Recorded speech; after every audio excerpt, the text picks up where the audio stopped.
Good afternoon, everybody. This is your spiritual nomad, Montre Bible. Yes, that's my real last name. And just checking out the YouTube that's coming through my news feed. Always has some interesting videos that the algorithm shows me, so I share it with you guys. This one's coming from Andrew Bustamante. Looks like he's an ex-CIA person. I don't know what he does in the CIA. Maybe he could have been, giving out coffee for all I know. But the name of the video is "The World Is Not What You Think." So seems interesting. Let's check it out.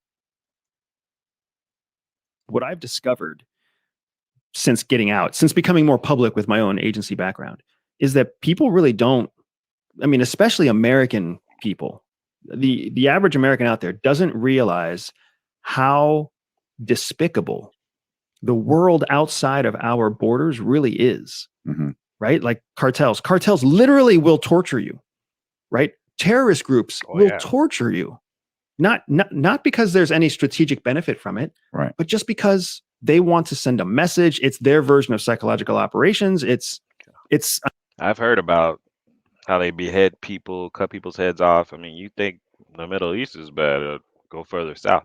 a number of different things, right? Not to mention the fact that they're oftentimes like these are not well-educated, balanced, emotionally stable people who gather into cartels and gather into terrorist organizations or gather into extremist groups. It's like a gang. These are desperate people who live hard lives. They get them when they're young. Learn to live by a code of ethics that's defined by the organization that they come into. So, the idea that you or I might ever actually inflict prolonged pain on somebody, it's difficult to even imagine coming from the American mindset. And it's fascinating to me because oftentimes Americans will get all up in arms about saving whales and about protecting animals from makeup testing. And if you look at it on a smaller scale, I mean, there's a cartel, then you have gangs and neighborhoods, but there's always been organized crime. It's just that, oh, we look at the other countries and say, oh, look at this, they're so bad. But we've had the mafia here in the States, the Italian mafia.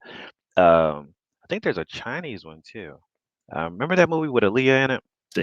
And we'll get upset about immigrants being shipped from Texas to New York. Right. Like when you compare those to what's happening in Mexico City, like it's insane that people don't realize how protected and privileged and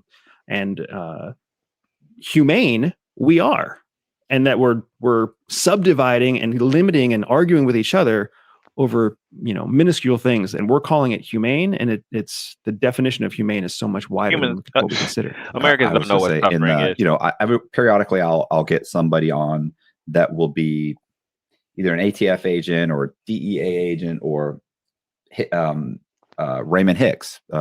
He's a sheriff's deputy who was in the is it Broward County?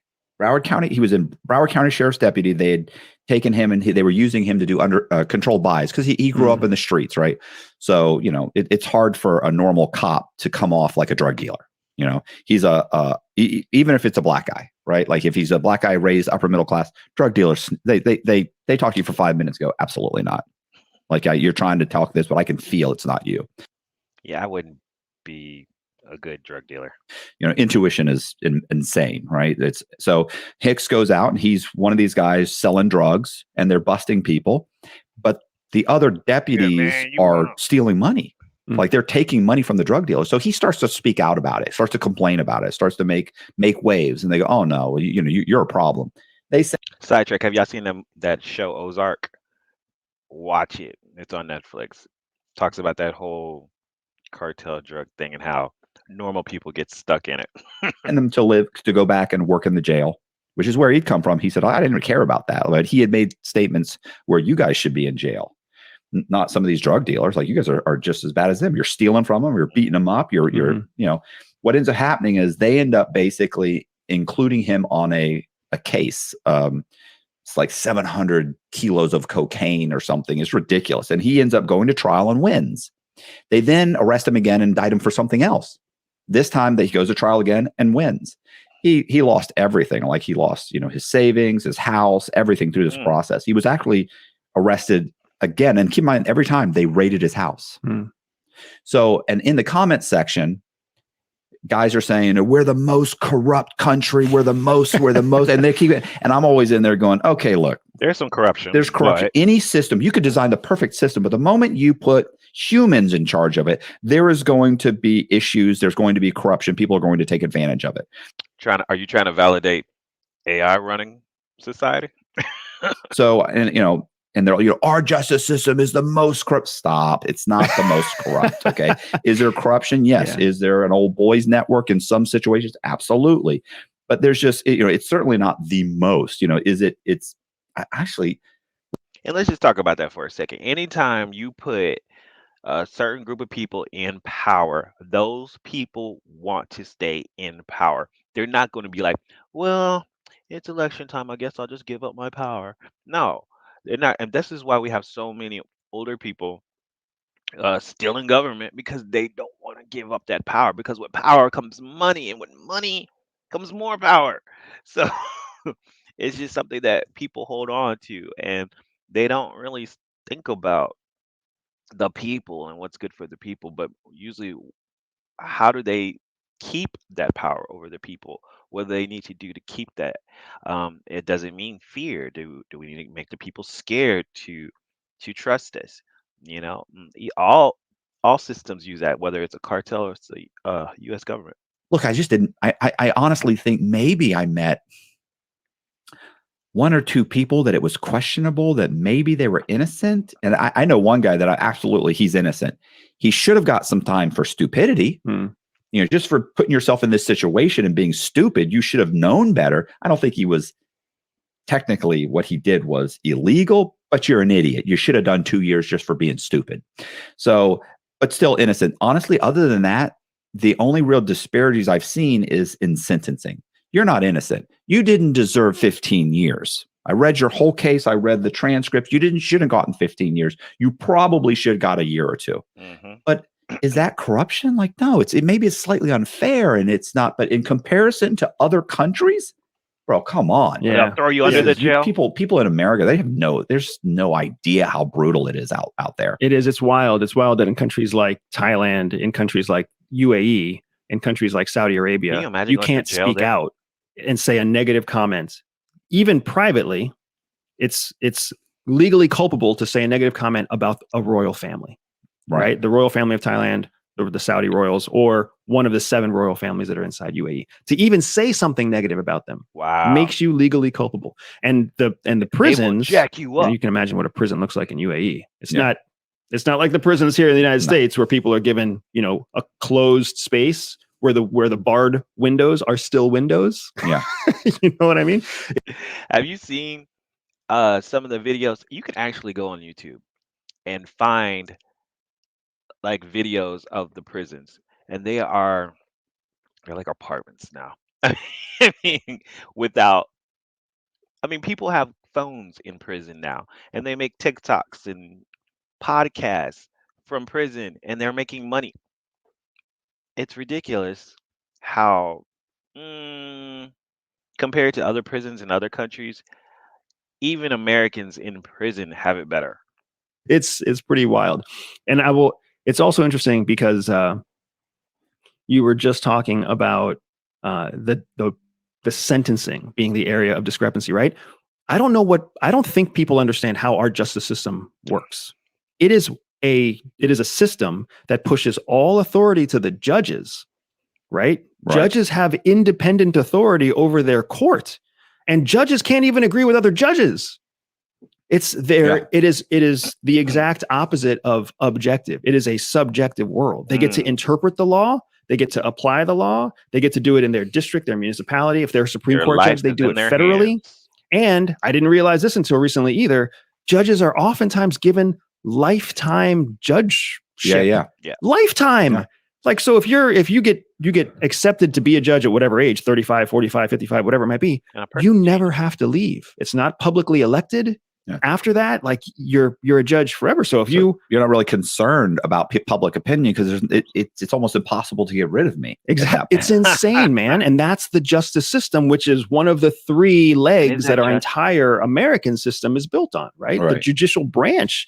It's one of those things to me that's both a superpower and a vulnerability in our system because we have that process. Right.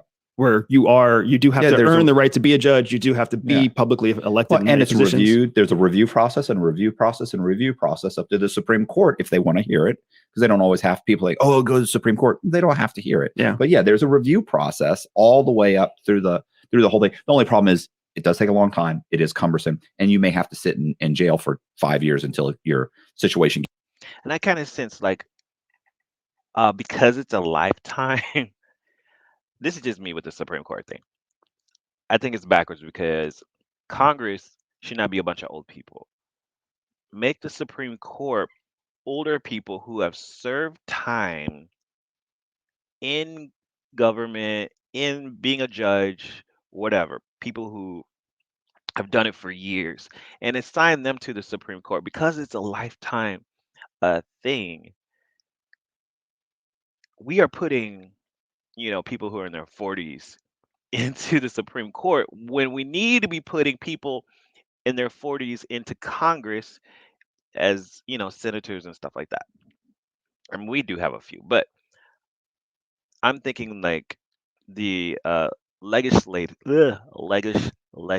even say the word, legislative branch of government should be the 40-year-olds. And then the Supreme Court, the judges, the elders, needs to be the older folks. They ain't got that much time left already. You could throw someone who's 70 in there, 60 and 70 into the Supreme Court. They got 20 years. Okay. But when you put someone who's 30 or 40, not 30, when you put someone who's 40, 50, they've got, at least 40 more years, a lifetime of at least two. How many generations of people are you going to go through during that time? If I get Supreme Court justice and I'm 45, I mean, the likelihood of me, I'm not going to leave. I'll be, Lord have mercy, however long I live. But most people live up until like the 80s, so that's like 40 years. Think about how much the world changes during that time. That's ridiculous. Now, give it to someone older who's a little bit more wise, who's been through, the law. I think that's the better decision. But that's just me just talking out the side of my mouth. Gets rectified, but the fact that there is the possibility of it being cleared up, a system at all, right? It's funny. There was a guy, Ephraim Deveroli, had told me one time. This it goes against what you're saying. He said they can do anything they want to you as long as they give you a system to appeal it. And I was like, oh wow! Like the way he said that, I was like, wow. He's a think about it. Like, oh, you have a problem with that? Well, here, fill out this form. Yep. You can appeal it. It goes to the next step. Oh, you didn't like our opinion? Great. Go to the next step. So he's like, they'll drag it out. By the time maybe you'll win. He said, but 2 years later, you've already done your sentence. Yeah, ours not perfect. No, I agree. And what's wild to me is that what I've discovered, which is why if you don't have money, if you're broke and you get stuck in that system, it's hard to get out. In my kind of CIA experience looking at the United States, is we are very much a country of conviction. We're looking for and rewarding the most convicted people, the people who can show the most tenacity, the most determination, the most diligence. And all of our systems are created to eat away at each of those things, right? So that the person who doesn't have follow through, the person who isn't tenacious, the person who doesn't have the courage to keep pushing on, the person who gives up, that's our favorite kind of person. That's inside the United States. Everybody loves the person who gives up, because the person who gives up just pays a little extra money to have somebody else fix the problem. The person who gives up pays their taxes on time and at the maximum rate. The person who gives up just follows the rule of law and crosses at the crosswalk. The person who gives up is the person that everybody gets to walk on. And we raise people to get walked on. Public school raises you to be walked on. Church raises you to get walked on. Like, we live in a culture that's literally propagating the idea that to be a good citizen, you have to shut up and take it. You have to be passive. You can't. Think about that, y'all. they keep indoctrinating us as children to just be passive and not be creative. It's a dark world, but I believe and I'm hopeful that it can change because I believe in a new awakening and people are talking about it, and that's part of it. And then the people who don't, the few that don't, and the few who show the resilience year after year, decade after decade, to not get stepped on and to not put up with shit, those few people end up being wildly successful and they become the target of criticism and anger from everybody else. If you like this short clip, make sure you click here to see the next clip or here to see the full podcast. Oh, I like it. I'm going to put his video in the description. And if you want to see more, or if there's certain type of videos you want me to go through, because I watch YouTube anyways on my own, and I just want to share it with you guys, because why not? I love you guys. You guys are cool, and your comments are funny. But yeah, if there's something that you suggest, go ahead and you can send it to me. You can email it to me, montrebible@gmail, and I will react to it if it's good.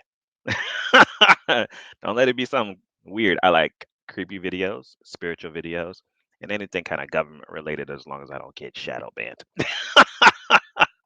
All right, guys. I will talk to you later. Have a great day. Make your reality happen because if you don't do it, then who will? Peace.